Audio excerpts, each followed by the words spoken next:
আল্লাহ তাআলা সূরা তওবার 119 নম্বর আয়াতের মধ্যে বলেন, ইয়া আইয়ুহাল্লাযীনা আমানুত্তাকুল্লাহ ওয়া কুনু মা'আস সাদিকিন।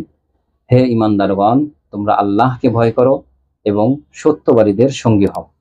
আল্লাহ তাআলা এই আয়াতের মধ্যে দুটি বিষয়ের নির্দেশ দিয়েছে। একটি হলো আল্লাহকে ভয় করা এবং আরেকটি হলো সত্যবাদীদের সঙ্গী হওয়া। আল্লাহ তাআলা এখানে মুমিনদের নিজেদেরকে সত্যবাদী হওয়ার পাশাপাশি সত্যবাদীদের সঙ্গী হওয়ার নির্দেশও আল্লাহ তাআলা দিয়েছেন। আল্লাহ তাআলা সূরা আহজাবের 35 নম্বর আয়াতের মধ্যে বলেন, ইন্নাল মুসলিমিনা ওয়াল মুসলিমাতি ওয়াল মুমিনিনা ওয়াল মুমিনাতি ওয়াল কানিতিনা ওয়াল কানিতাতি ওয়াস সাদিকিনা ওয়াস সাদিকাত।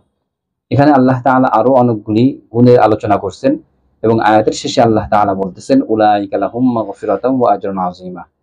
এখানে যে গুণের আলোচনা করেছেন তার মধ্যে একটি গুণের আলোচনা আল্লাহ তাআলা করেছেন ওয়াস সাদিকিনা ওয়াস সাদিকাত, সত্যবাদী পুরুষ ও নারীগণ। উলাইকা লাহুম মাগফিরাতুন ওয়া আজরুন আযীমা, তাদের জন্য আল্লাহ তাআলা প্রস্তুত করে রেখেছেন ক্ষমা এবং মহা প্রতিদান।